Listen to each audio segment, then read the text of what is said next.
गांव में एक आम का दरख्त था जिस पर बहुत मीठे मीठे आम लगे हुए थे। मगर इस दरख्त के मालिक एक चील थे जो कि किसी को भी इसका फल नहीं खाने देती थी।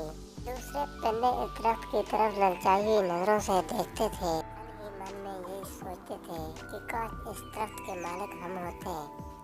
मगर इसी गांव में इस आम के दरख्त के पास ही दो दोस्त कालू कौवा और एक मोमो चिड़िया रहती थी और उनकी दोस्ती आपस में बहुत गहरी थी। और वो जब भी इस आम के पेड़ के पास से गुजरते तो उनका भी दिल करता कि हम भी इस आम को खाएं। लेकिन चील हर वक्त उसी की रखवाली करती रहती थी।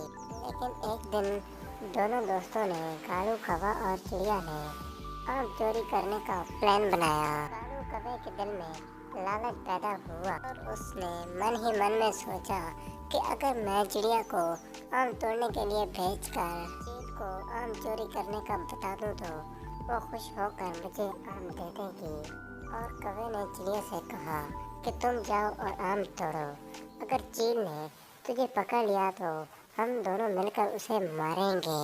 जैसे ही चिड़िया आम तोड़ने लगी तो कौवे ने ऊपर से शोर मचाकर नीचे बैठी चील को बता दिया और खुद उड़कर वहां से चला गया।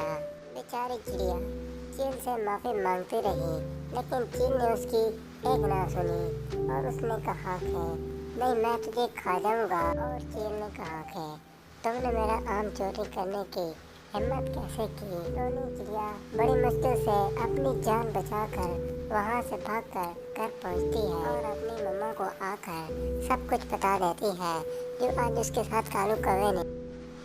इस पर उसकी माँ उसको डांटती है और कहती है कि मैंने जो तुझे कहा था कि कौवे के साथ दोस्ती ना करो, लेकिन तुमने मेरी एक बात ना सुनी। अपनी माँ की बात सुनकर टोनी चिड़िया बड़ी पछताती है और अंदर के लिए वादा करती है आज के बाद मैं कालू कौवे से कभी बात नहीं करूँगी और ना ही उससे कोई दोस्ती दोबारा करूँगी।